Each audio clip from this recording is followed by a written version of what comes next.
Forming Christ in the Believer. TV Grace International presents the ineffable words of God, the gospel of grace, on the lips of the man, Christ Jesus.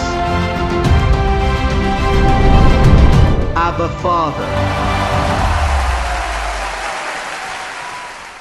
Warumi sura ya 14. Tafadhali angalia hii. Kwa sababu hizi ni kanuni, si za Da Vinci. Hizi ni kanuni za Yesu Kristo mwanadamu.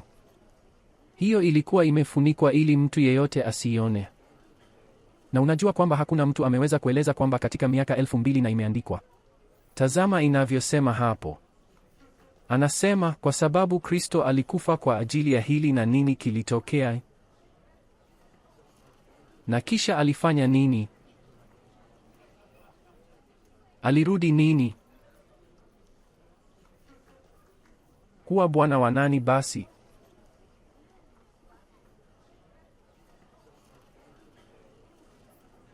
Niachie kwenye skrini kwa muda mrefu uwezavyo.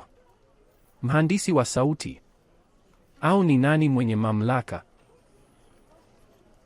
Kwa Kiingereza inasema na alifufua, akisema kwamba alirudi kwenye maisha ya kazi kati ya wanadamu, kwa sababu kutembea na kuishi unahitaji kuwa na mwili. Kisha anasema alikufa. Na kisha alipokufa, nini kilitokea siku ya tatu? Amefufuka. Na kisha akaondoka. Walimwona akipanda juu. Na kisha wakasema, huyu aliyeondoka hatarudi. Lakini alitoweka kwa miaka 2000 na kuishi katika nuru isiyoweza kufikiwa, ambapo wanadamu hawawezi kumwona. Hata hivyo, kisha anasema kwamba baada ya kufa na kufufuka, kisha akarudi kwenye maisha, lakini safari hii hakuhitaji kutokea kama ilivyotokea kwa Maria. Yusufu hakushiriki katika malezi ya mtoto huyo. Kwa sababu tu, ikiwa Yusufu angeshiriki, basi angekuwa mwanadamu wa kawaida na damu yake isingeweza kumwagika kusamehe dhambi zote. Alikuwa mwana wa Mungu. Lakini alipofufuka angeweza kuwa mwana wa Adamu, kwa sababu sasa hangetolewa dhabihu, kwani hilo lilikuwa tayari limetukia miaka 2000 iliyopita. Kwa hiyo sasa angeweza kuishi tena. Kitu pekee ni kwamba imekuwa kama mwezi, kwa sababu kumbuka, nategemea anachoniambia. Kuna maswali siwezi kuyajibu kwa sababu siyajui. Na kisha mwandishi kutoka MBT, Natalia Morales, aliniambia, na kwa nini wewe na sio baba yangu ambaye ana umri sawa na wewe? Nami nikamwambia, vema, samahani, baba yako hakuchaguliwa kwa ajili hiyo, mimi nilichaguliwa na yule aliye ndani yangu, baba yangu. Akanikaripia akasema, usiseme tena kwamba inaweza kuwa mtu yeyote, kwa sababu wewe ni ukoo. Wewe ni mzizi wa Yese.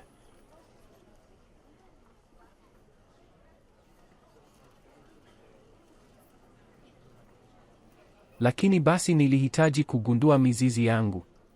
Na mara moja niliamua kwenda kutafuta mizizi yangu kwa jina langu la mwisho, De Jesus. Na katika taasisi moja katika jimbo la Ohio, Marekani. Niliwalipa kiasi cha pesa na walinitumia mizizi yote, kwa hivyo ninatoka kwa baba wa Jesuit wa Uhispania. Kwa hivyo wazazi wangu wanatoka Uhispania, walihama kwenda Puerto Rico.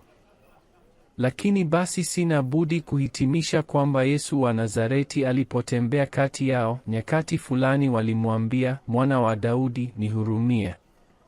Kwa sababu walijua kwamba Masihi wa nyakati hizo alipaswa kutoka katika ukoo wa Daudi, na kusema juu ya mwili, hatuzungumzii juu ya roho. Ilibidi nyama ije kutoka kwa familia ya Daudi. Hivyo sina budi kuhitimisha. Huyo Yesu lini alikuwa duniani katika miaka hiyo 33. Yeye aliolewa, akawa na uzao, akawa na mbegu. Kwa kawaida ulimwengu umeharibiwa kwa sababu wamefanya fumbo la Bikira Maria, ambaye alikuwa bikira hadi alipopata watoto. Lakini sasa ni Maria alichukua bikira, lakini basi Mariamu alikuwa na watoto zaidi. Lakini yamkini Yesu akawatoa pepo 7 kutoka kwake, ambaye alituhumiwa kuwa kahaba. Kwamba kweli hakuwa kahaba, kwa sababu leo kuna wanawake ambao wamefanya mambo mabaya kuliko yeye na ni wanawake wenye heshima. Lakini siku hizo ilikuwa ngumu sana. Ndipo yule mwanamke akampa watoto na yule mwanamke akakimbia. Na mizizi yake iliishia Uhispania. Na kutoka Hispania walienda Puerto Rico, na kutoka huko walinipata. Na mfalme wa wafalme na bwana wa mabwana. Katika 1973 aliyekuja kwangu, nilifikiri ataniombea. Lakini hapana, hakuomba. Alichofanya ni kujiunganisha. Alikuja katika maisha yangu. Na siku iliyofuata nilifikiri tofauti, nilifundisha tofauti. Nilianza kuona aya zilizofichwa ambazo hakuna mtu aliyeziona katika miaka 2000. Na ndiyo maana naweza kuelewa maandishi ambayo nimetoka kukusomea. Hebu tusome tena, kwa sababu Kristo ni kwa ajili ya hili. Alikufa na kufufuka tena na akarudi kwenye uzima. Angalia ufunguo sasa. Hebu turekebishe suruali na sketi zetu, kwa sababu sasa tuko katika darasa la theolojia ambalo ni bure. Sitakuchaji kwa hilo. Maana ukitoka hapa ukiongea na mchungaji au padre au yeyote atakuambia, unazungumzia nini? Utaelewa nitakuambia nini sasa. Kuwa bwana ya wale wanaoishi. Ili kuwa bwana wa walio hai lazima awe na mwili. Na pia wale waliowacha mwili, ambao ni wingu kubwa la mashahidi ambapo jamaa zako huenda. Unapokuwa na mwanafamilia anayekufa, ikiwa amechaguliwa, huenda kwenye wingu hilo kubwa la mashahidi. Na kuna shughuli huko, ni ulimwengu unaofanya kazi kabisa. Jambo pekee ni kwamba bila nyama. Na huko wanaelimishwa. Hapo Mariamu mama yake Yesu alijifunza neema kutoka kwangu. Na unisamehe, na injili ya neema haikufafanuliwa kamwe, ilikuwa imefichwa kwa wakati huu wote, ambayo ishara ya mtu Yesu Kristo ilionekana. Na sasa hivi wanafanya kazi kikamilifu. Hawakuweza kupanda, lakini wanafanya kazi. Wanajifunza wakisikiliza mazungumzo haya kwamba ulimwengu wa roho ni ukweli. Ndiyo maana kuna mabishano mengi juu ya hili. Lakini sisi tuliochaguliwa na tunaamini neno la Bwana, tunaamini hivyo. Angalia, kuwa bwana wa wafu kama wale wanaoishi. Na moja ya mambo ambayo Bwana alikuja kufanya, theolojia inasema kwamba anakuja na kupelekwa mjini. Na hapo ndipo dunia inapoishia. Wanafikiri ni hivyo. Ulimwengu huu hautaisha wala haitalipuka. Ulimwengu huu, Biblia inasema, Kristo alipokufa na kufufuka, yeye kuzipatanisha mbingu na nchi. Kwa kumpatanisha, kila kitu kilichopatanishwa huja pamoja, huwaunganisha. Na ilikaa hivyo. Ndiyo maana neno linasema mimi na wewe tumeketi mahali pa mbinguni. Na ndiyo maana Paulo anasema, namjua mtu mmoja katika Kristo aliyepanda juu mpaka paradiso, hadi mbingu ya 3. Na kabla ya mbingu ya 3, lakini Kristo alipokufa na kufufuka tena. Unapopatanisha, hujui kama mbingu ya 3 iko hivyo, usawa au wima. Lakini hiyo ni umoja. Sisi tuko mahali pa mbinguni, si mbinguni, bali mahali pa mbinguni. Kitu pekee ni kwamba hiyo ni ya kiroho. Sasa moja ya madhumuni hayo ya yeye kuwa hapa Ni kufundisha. Kwa sababu ya kupasa kuifanya upya nia yako, unahitaji maarifa. Na moja ya mambo tutafute, Warumi 7:4. Naita hilo daraja. Je, unajua daraja ni nini? Hapo kila mtu anakaribia kuzama. Na kisha kuna daraja, na unawapa mkono wako, na yeyote anayechukua mkono wako unawaokoa. Kwa hivyo kila mtu anayenielewa juu ya hilo, ninamtoa huko na anaingia kutawala maishani kama unatawala.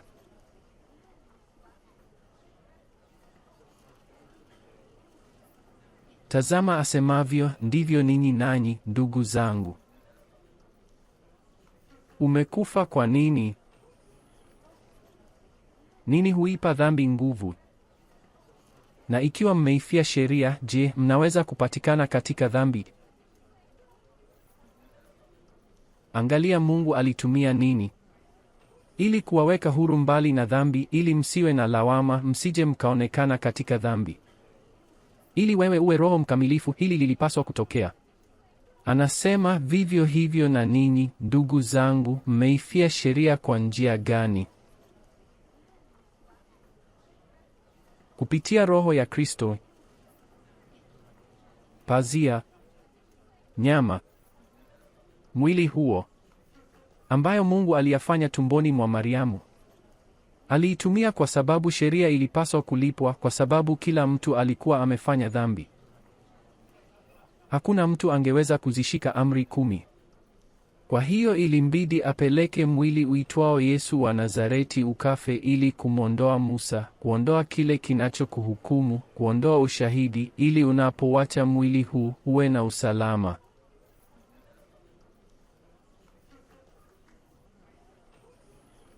Kwa hiyo mwili wa Yesu wa Nazareti ulitumika ili wewe uwe wafu kwa sheria. Na kisha aya inaendelea, ili uwe wa mwingine. Nashangaa. Je, kuna yeyote hapa ambaye bado anamheshimu Yesu wa Nazareti? Kama wasemavyo huko Colombia kwa mtoto Yesu. Unajua hiyo ni kufuru mbele za Bwana. Je, unajua kusudi la kufa kwake lilikuwa nini? Ili wewe si wake bali wa mtu mwingine. Sema kutoka kwa mwingine. Je, ninazungumza kwa uwazi kulingana na kile kilichoandikwa? Je, unajua kuna watu wangapi wa kidini nchini Colombia? Na nitazungumza juu ya Colombia kwa sababu niko kwenye ardhi ya Colombia. Watu wazuri lakini wamedanganywa na mfumo huu wa kidini. Wanawaabudu wanasesere. Wana macho yao kwa Yesu wa Nazareti. Lakini neno linasema huu ni ushahidi wangu. Ndiyo maana nina mamlaka ya kusema.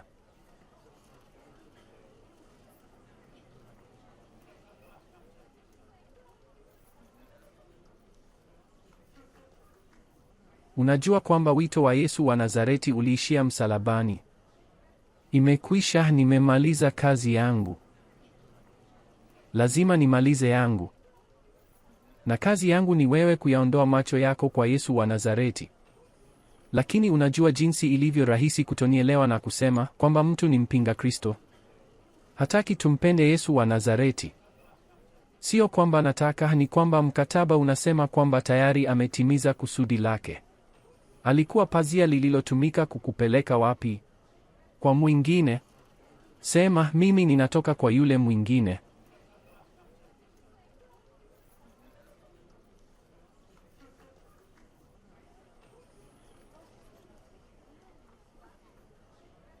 Na hiyo nyingine ni ipi?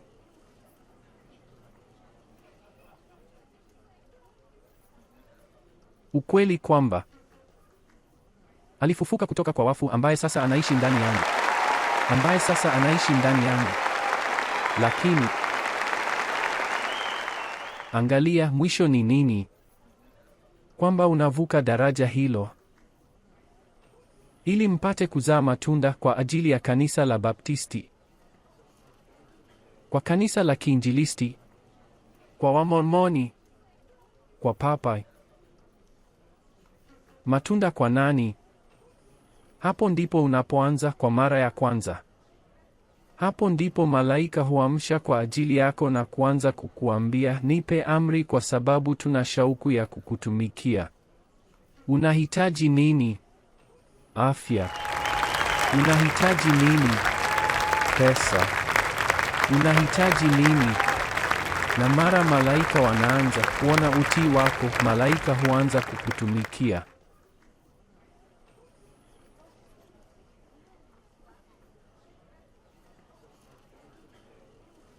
Mtume, kuna njia nyingine yoyote? Hapana. Ikiwa unataka kubadilishwa katika ujio huu wa mwisho wa Yesu Kristo, huna budi kumwacha Yesu wa Nazareti.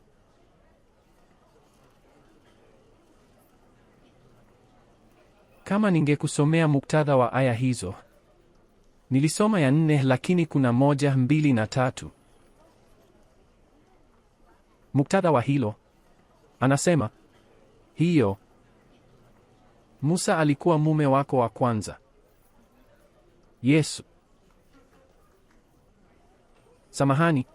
Yesu kutoka Nazareti alikuwa mume wako wa kwanza. Kwa hivyo anakuchukulia kama mke. Mpenzi wa Bwana, mke. Inasema kwamba Yesu wa Nazareti alikuwa mume wako wa kwanza na alikuweka huru kutoka kwa mume huyo, kukupa mume mwingine ambaye ndiye aliyefufuka. Lakini basi angalia kile ambacho mfumo wa kidini hufanya duniani kote. Wao wanasherehekea siku ya Kiyama. Na walishangaa kwamba alifufuka. Lakini bado wameolewa na Yesu Mnazareti, waume wawili, uitwao uzinzi wa roho.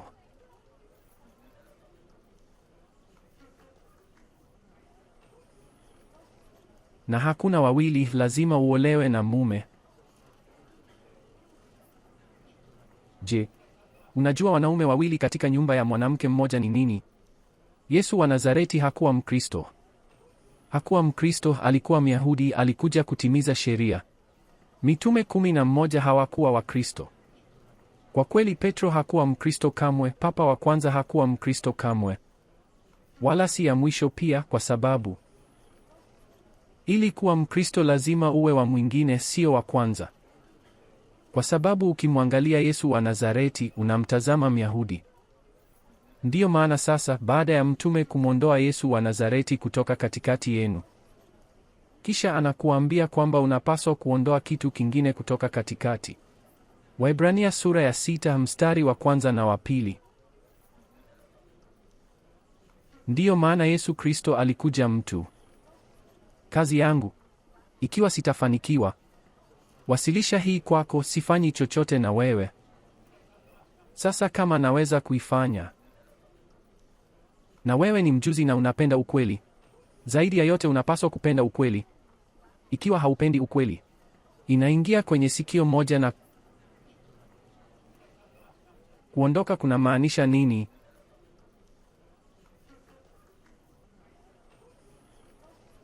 Kuacha nyuma mafundisho ya awali ya Kristo. Dominika alisema kwa kushangaza. Alikuwa akinisikiliza na akasema, ajabu, akiacha hiyo. Ikiwa hiyo ilitoka kwa Shetani, lakini hapana.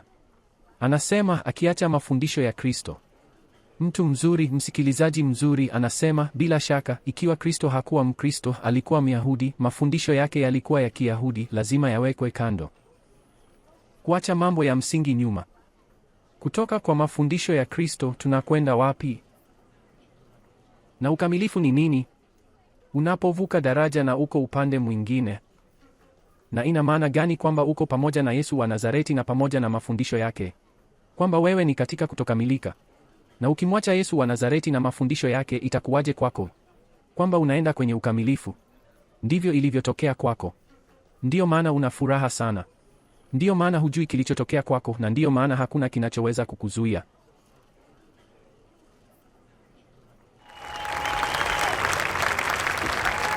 Na angalia mafundisho ya Yesu wa Nazareti yalitokana na nini? Usiweke msingi tena wa kuzitubia kazi zisizo na uhai. Imani kwa Mungu.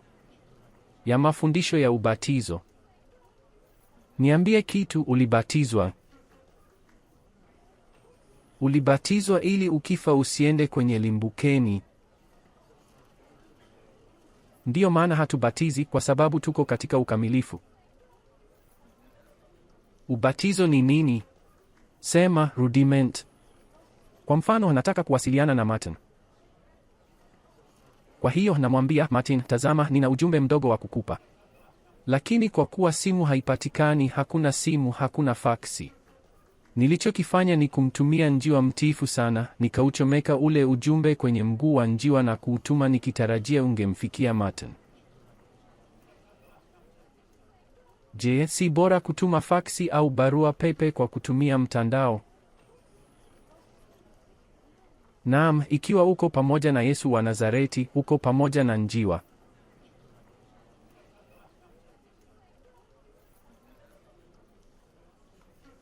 Au ni nini bora, kuwasha taa za gesi kwa mwanga au kuwa na umeme?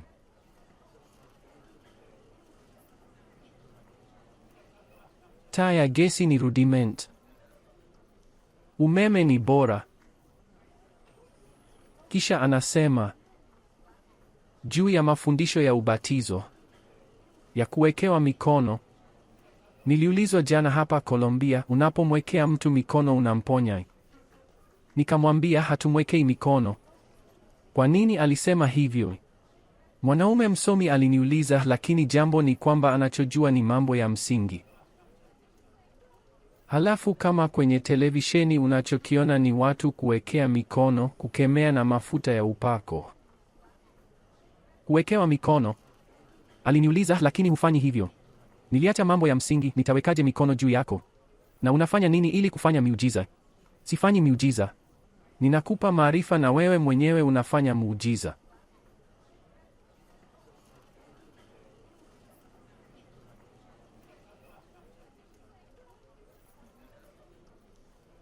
Ya ufufuo wa wafu na hukumu ya milele. Je, umesikia kuhusu hukumu ya milele, kwamba ulimwengu unaelekea mwisho? Je, umeambiwa kwamba siku moja jambo hili litalipuka, kwamba hukumu inakuja, kwamba Mungu anakuja kukata kichwa cha kila mtu? Huo ni ujinga. Mungu anakuja kukupenda na amefanya mengi sana hadi akajiweka kwenye chombo cha udongo kama mimi. Kukuambia kwa lugha yako. Hakuna kesi.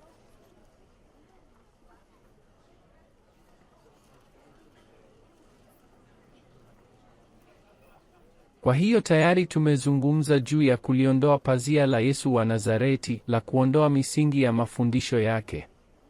Waumini lazima wafundishwe nguvu za Mungu zilipo. Ni wangapi kati yenu wanaopenda nguvu za Mungu? Nani hapendi neno nguvu?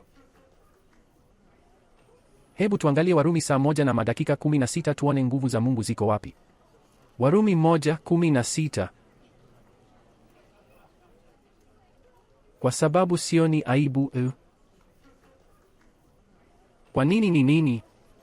Uweza wa Mungu uleta wokovu kwa kila aminie, kwa Myahudi kwanza na kwa Myunani pia.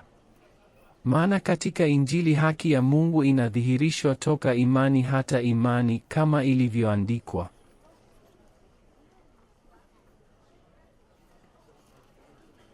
Sema, lakini nitaishi kwa imani. Ndiyo, watu wamekosea. Na uzoefu wa fumbo, wakati mtu anaweka mikono juu yao na wanaanza kusema haleluya, na wanaanza kuwaangusha watu. Kuna mchawi huko Marekani ambaye akipuliza huwaangusha watu, na kisha wanamuinua mtu juu na anapiga tena, na kinachotokea ni mtu huyo kuanguka tena na kadhalika, kwa sababu anataka kuonyesha uwezo wa Mungu. Na mtu huyo anayeanguka na kuinuka au aliyeponywa ujinga wowote kwa wakati huo, akienda nyumbani anafika amepoteza fahamu. Walimwendea tu bwana huyo na wanasema, halo, mtu huyo aliniponya. Jambo kubwa. Na alifanya nini kingine? Je, akili yako ili kufundisha kuendelea kuishi maisha yako ya kila siku? Nguvu ya Mungu ni, sema nami, katika maarifa ya Injili. Unajua Injili na imejaa nguvu. Halo, ni vizuri kwamba sio lazima unitegemee. Au Askofu Martin au mchungaji wako, mchungaji niombee. Je, unajua kwa nini? Kwa sababu mchungaji atakuambia ungama. Kwa sababu una ujuzi sawa na mimi. Je, nini kitatokea kwa yule anayejiunga na Bwana?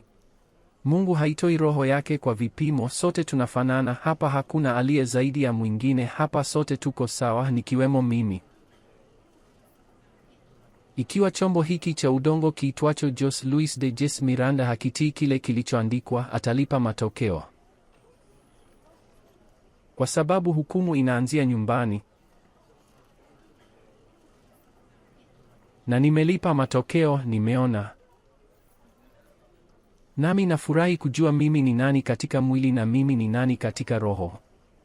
Nimejifunza. Umejifunza?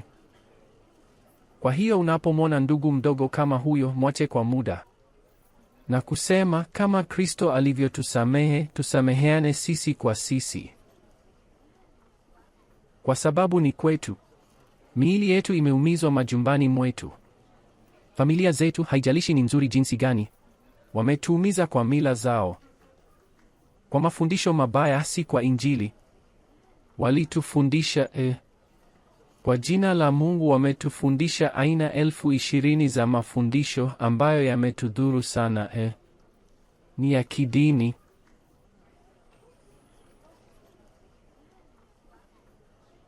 Lakini lazima tusubiri kila mmoja. Wameketi mezani, tungojeane. Usile kwanza, waache wengine wafike. Kwa sababu mwili huu unapaswa kutii maarifa ya yaliyoandikwa, na hiyo inachukua muda. Hiyo inachukua muda. Mungu ana subira kubwa na wewe. Angalia jinsi alivyo mvumilivu. Angalia Isaya 46 aya ya 3 na 4 inavyosema, angalia subira aliyo nayo Mungu. Na unaposoma hili, usiangalie nywele zako au ni rangi gani. Nisikieni, enyi nyumba ya Yakobo, na watu wengine wote wa nyumba ya Israeli, ninyi mliobebwa nami toka tumboni. Halo, mama ambaye ana mtoto. Na ni Mungu ndiye anayembeba mtoto huyo, na hata daktari anamwambia, tazama, atazaliwa akiwa mgonjwa. Utaipoteza, lakini ni Mungu anayeichukua. Wewe uliyechukuliwa nami tangu tumboni.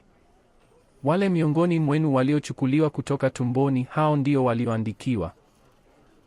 Wale waliochaguliwa, kwamba Mungu kabla mtoto huyo hajazaliwa, Mungu tayari alisema, huyo ni wangu. Sasa angalia subira yake, angalia subira yake. Na hata uzee mimi mwenyewe, na hadi nywele mvi. Kwa sababu kuna watu hapa ambao tayari wamepata mvi. Hata mvi. Nitawavumilia, nilifanya. Kisha anajilaumu, tazama jinsi Mungu alivyo mzuri. Nisamehe, nilifanya, mimi ndiye niliyekuvika nyama iliyoharibika. Nilikuvika unyonge, lakini usijali, ninauchukua udhaifu huo na kuugeuza kuwa nguvu. Kisha Mungu anachukua lawama na kusema, nisamehe, nilifanya, lakini pia nitavumilia. Lo, na nitakuvumilia ikiwa utashindwa mara moja. Alimwambiaje huyo mwanamke? Akamuuliza, umekuwa na waume wangapi? Naye akajibu, hapana, lakini sina mume. Naye akamwambia, umekuwa na waume 6. Na uliye naye sasa si mume wako. Lakini usijali, cha muhimu hapa ni kwamba ulitolewa kutoka tumboni. Kwa hiyo unanipenda. Wewe ni mteule. Kinachotokea ni kwamba mwili wako ulipitishwa katika hali za nyumbani kwako, babu yako, shangazi yako, ulilelewa na babu yako, baba yako alimwacha mama yako, mama yako alimtelekeza baba yako, na ulitumia utoto wako kwa misukosuko. Kwa hiyo mtoto anapopitia hayo, anajihisi kuwa anajitambua. Anahitaji mwanasaikolojia, lakini mwanasaikolojia hajaweza kumsaidia. Na kisha mtoto akachukuliwa mfungwa. Kisha akatoka na kuanza tena kutumia madawa ya kulevya. Kisha akaanza kuiba tena hadi akafika hapa na kusikia neno hili. Asikiapo neno hili,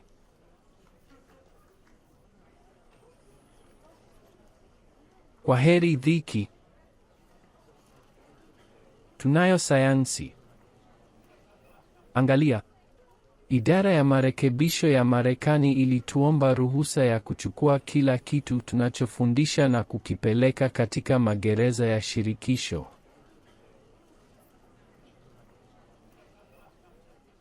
Kwa sababu wameona mabadiliko fulani kwa wale wanaokuja kwenye mikutano yetu, na hawaoni mabadiliko hayo katika yale ya dini nyingine. Na hawangewezaje kubadilika ikiwa mvulana huyo atasema nini, kwamba nimeletwa, kwamba Mungu alinichagua? Hapana, hapana, hapana, mimi ni Mungu, mimi ni hazina. Dhamiri yake inatuliwa, kisha anasahau mambo ya kijinga aliyofanya hapo awali na hafanyi tena.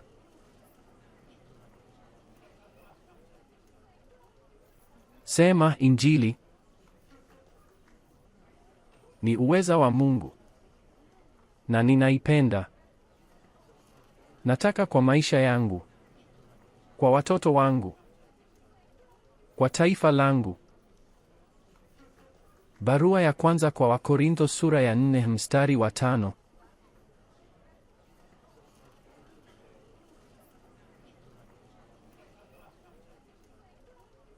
Katika mstari wa 5 inasema,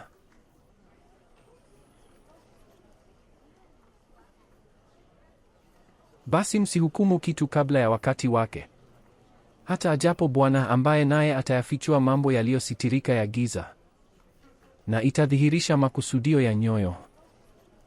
Na ndipo kila mtu atakapoipokea sifa yake kutoka kwa Mungu. Nafikiria, najiwazia Timotheo kumwambia Pablo, sielewi hili. Angalia, Petro na mitume walitembea pamoja naye, na sasa wao ni adui zenu. Sielewi. Yaani hao ni mitume na wewe ni mtume, lakini wale 11 wanakupinga kwa sababu unafundisha neema na wao wanafundisha sheria. Na Paulo alikuwa amepungukiwa wakati wake, hata akasema, tazama, mpaka Bwana atakapokuja na kulisafisha, hakuna kinachoweza kufanywa. Timotheo, je, unajua kwa nini? Kwa sababu kile ninachokisoma hakikuandikwa, kilikuwa akilini mwa Paulo.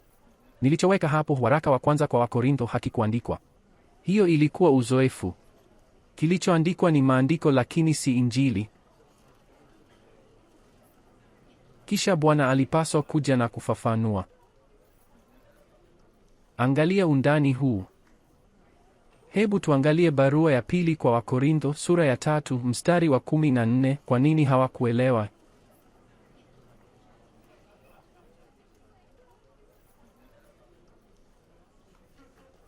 Angalia mstari huo.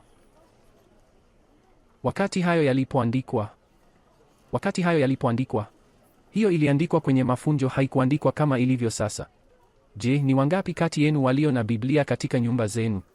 Siku hizi unaweza kupata Biblia popote, hoteli zina Biblia, popote unapoenda unaweza kupata Biblia. Lakini wakati Paulo aliandika hivyo, yote yaliyokuwepo yalikuwa ni maandiko ambayo yanatoka Mwanzo hadi Malaki. Hakukuwa na vitabu vya kihistoria kama vile Mathayo, Marko, Luka au Yohana. Kwa sababu walikuwa kwenye mafunjo, ilikuwa vigumu. Ili uwe na mwandishi, ilibidi uwe na pesa nyingi, uwe na uwezo mzuri wa kifedha ili kuweza kuandika kitu. Kwa hiyo watu walimtegemea Musa. Kila kitu walichokuwa nacho kilikuwa kwa ajili ya nani? Na Musa. Kwa hivyo wanaposoma, tazama inavyosema, lakini akili zao zilififia, kwa sababu hata leo, miaka 2000 iliyopita, waliposoma Agano la Kale, ambalo ndilo pekee lililokuwako, lile Agano la Kale, wana pazia sawa kushoto, haijagunduliwa, ambayo inachukuliwa na Kristo. Na hiyo pazia ni nini? Hebu tuone kibiblia. Waebrania sura ya 10 mstari wa 19. Basi ndugu, kwa kuwa na ujasiri wa kupaingia patakatifu pa patakatifu kwa damu ya Yesu, kwa njia mpya na iliyo hai ambayo alitufungulia kupitia nini? Siyo ya Roho yake. Alifungua njia mpya. Nanyi mmeingia katika njia mpya, lakini hao wengine hawakuingia kwa sababu wamefunikwa utaji. Angalia anavyosema. Anasema kwa njia mpya na iliyo hai aliyotufungulia kupitia pazia. Hii ni ya nini? Mwili wake. Nimalizie kwa kusema pazia lazima liondolewe. Hata wanaposoma Biblia, tazama, huyu hapa Yesu wa Nazareti namna hii. Yesu wa Nazareti yuko hivi. Kwa sababu Yesu wa Nazareti hakuwa ufunuo wa mwisho, alikuja kulipa dhambi zako. Mwili wake ulitolewa ili kukuweka huru kutoka kwa laana na sheria. Tayari amemaliza kazi yake. Akavua koti lake, tazama alifanya hivi. Na akaenda kupumzika, kisha akasema, naenda kumtafuta Jose Luis. Uko wapi? Na yuko hapa ndani. Yuko ndani yangu, anazungumza na wewe. Tutasimama. Wanamuziki tafadhali.